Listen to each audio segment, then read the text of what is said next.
The thing is to keep the eyes really wide open. And sometimes you have a slippery upper eyelid, and then you have to lift it, which is easy because then it's just tightened to the mask. So normally it works. The eyelashes can also be a problem here and there, but normally it's fine. Another thing is illumination. It should not be too bright. So I always switch the lights off in my office to get a good contrast. So if you have bright sun in your office, it will not properly work. You get a lot of artifacts. So a little bit darker, and in this environment here is fine. Okay. And otherwise, you put on the mask, the patient sits down, and here we have a center point. The distance between the fixation point and the head of the patient should be 1 meter and 80. So this, I'm 1 meter and 80 tall. For me, it's always easy to measure that.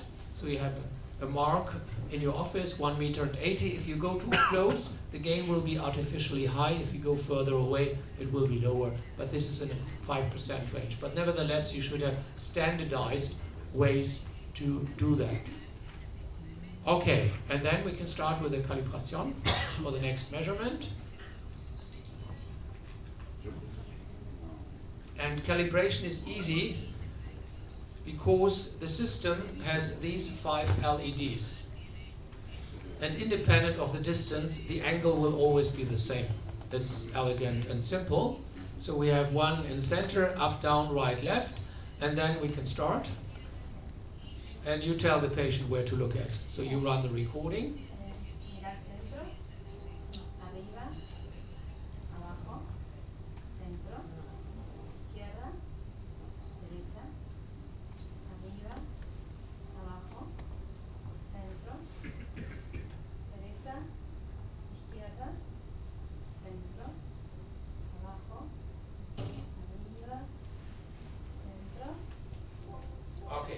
And the system calculates when it is happy, when it has enough data to make a valid calibration. So this is very fine if you get this cross, which you can see here. And there's a shift, and this shift will be compensated by the system. Yeah? I in image will be shifted to I in space, and then it will be centrated. And this one you have to really do in every patient. Sometimes you have to repeat it if the quality is not good. And here you see what is used. These are these saccades, and they use the endpoint, the amplitude of these saccades, horizontal and vertical. So horizontal is in dark, vertical, which you can hardly see, is in gray, and that's the way it works. Always do the calibration. Okay.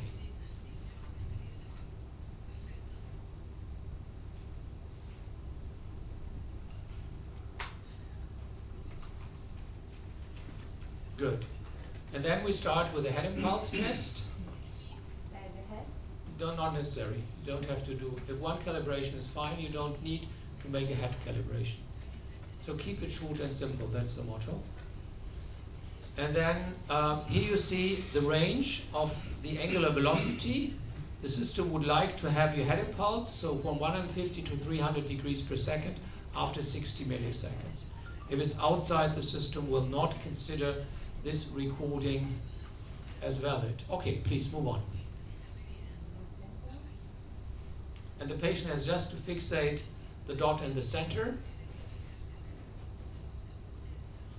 and you get automatically here an online measurement of the VOR gain. When you do the movements of the head, you should not touch the bandage. So she's doing that way, which I always prefer.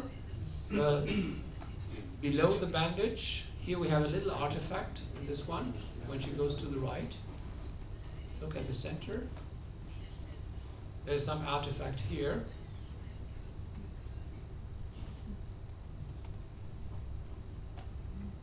On the left side, it's relatively plain. Just look at the center. And you do the same head impulse as you do for the clinical examination. Okay, now we have a huge number of head impulses.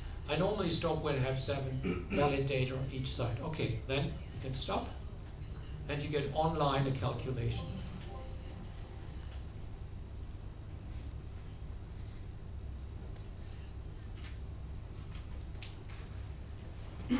Okay, here the gain is now, because of this artifact, you see this nose here.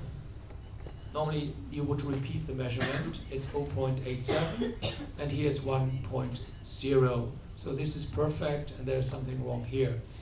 And this is the good thing. What? Yeah, a little bit higher on the right side. But anyway, this is the good thing if you have a look at the raw data.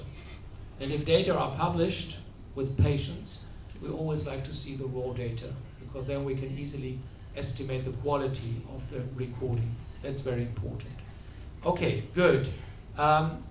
You do the calibration, and you are the patient, and someone else who has never used the system before. Can you raise your hand? Well, then come to the podium and you will do it. Are you still alive? It's okay? Tolerable? Oh, one more measurement and then she will be the program. Okay, so you do the calibration.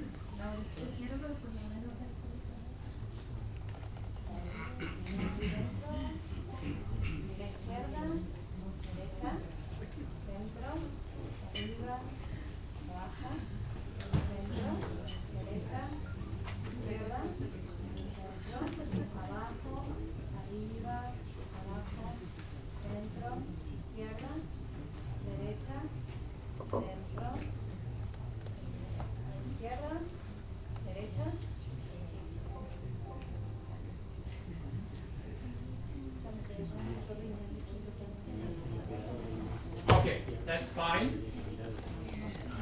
And then she can start, but I give you some instructions on how to do it. So, okay. So you have to hold the patient's hand here, there. Don't touch the bandage. Here, don't touch the bandage. You bite on your teeth so that you have stable conditions. And now turn the hand a little bit to the right and to the left. So, stop. Okay. Wait a moment. Okay, we can prepare, but we have not stopped yet. So do some hand passes. Yeah, the other way around. So you have done the test before, the clinical test? Okay, then we can start.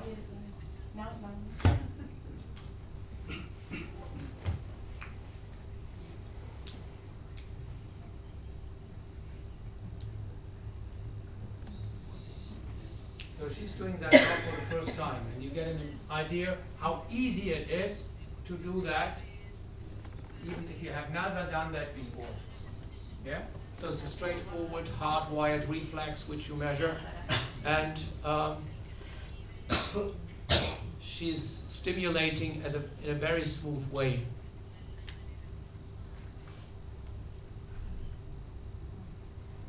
So yeah, if we have 7 on each side, and the recordings look like that.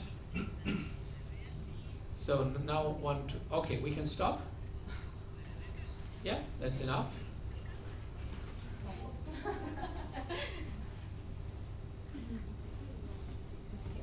Muchas gracias. You will be the patient, please.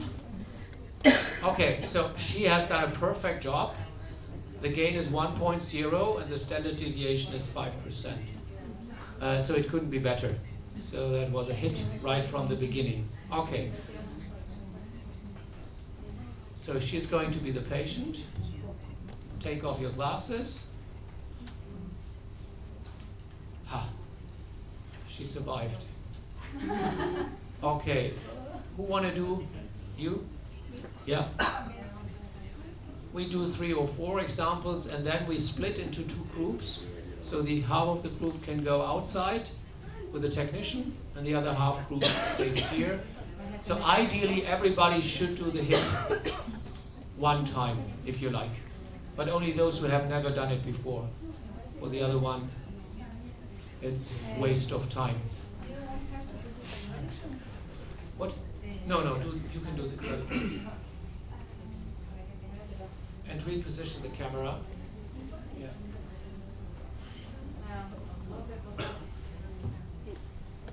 She used glasses. She's looking blurred a lot. Oh, that's okay. That's okay. The VOR does not depend on your visual acuity. So it also works when you close the eyes. It's hardwired. It's 3 neuron reflex.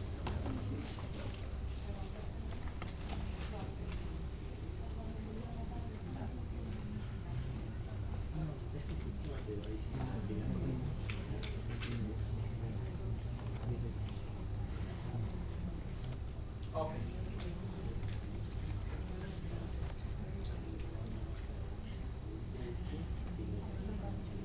Okay, you do the calibration. She's doing the calibration. Yeah, you tell the patient where to look at. Centro, arriba, abajo, right, left. Ideally, you already hold the patient's head when you do the calibration. Because sometimes, so you should hold the patient's head when you do the calibration, because sometimes the patient will look around. They perform a combined head and eye movement, which is physiological.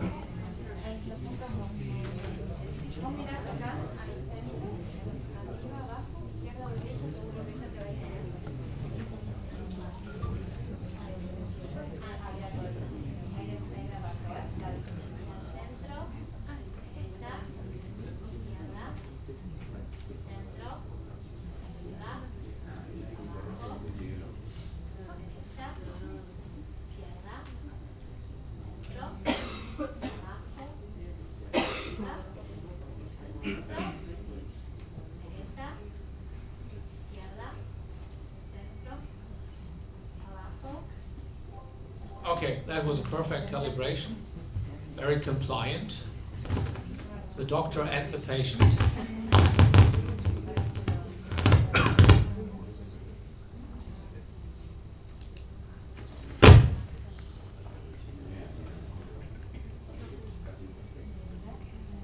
Okay, just prepare, and then she's performing some headed pulses before we measure.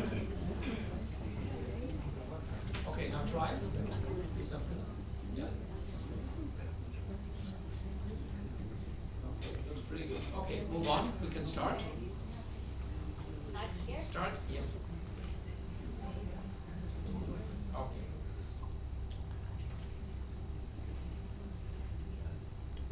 A little bit faster. Yeah.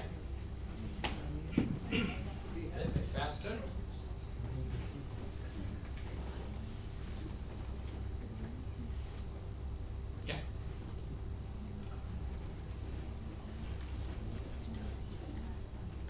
Don't touch the strap.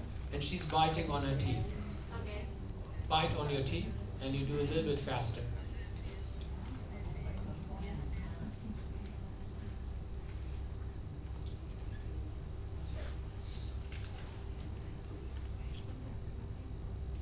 Faster. Small amplitude, but faster.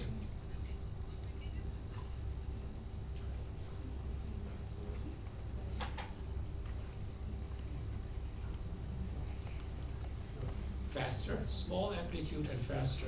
You can help her. Senor, por favor. You're an expert. Yes.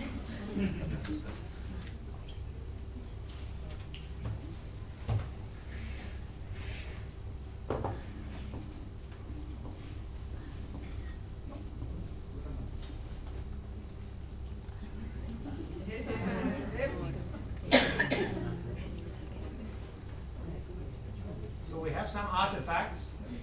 Don't touch the bandage.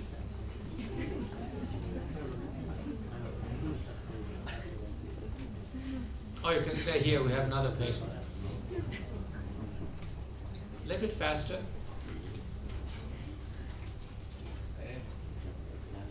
Very good. Yeah, you make it. Move on. Yeah, good.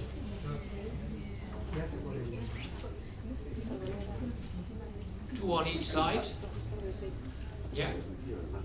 Yeah. Yeah. Okay, finished.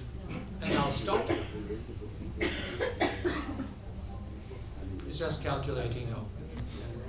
Computer is loading and calculating, and then you get your results. Okay, 1.03, 1.06, standard deviation is below 15%. Well done, perfecto. Muchas gracias. So you will be the patient, and half of the people now should go to the other booth outside, and then you can have some exercises. I think we should limit that to a period of 15 minutes. And then we have another 2 presentations. No, break at 5. Okay. Break from 5 o'clock to 5:30. That's quite long. I think 5 to 5:15, is that okay? Because it's Monday, you should go home early.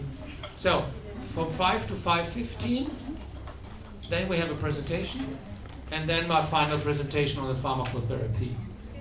Okay, they say 4:55 to 5:10. Okay, 4:55 to 5:10. Okay, vamos. Por favor, estimados colegas.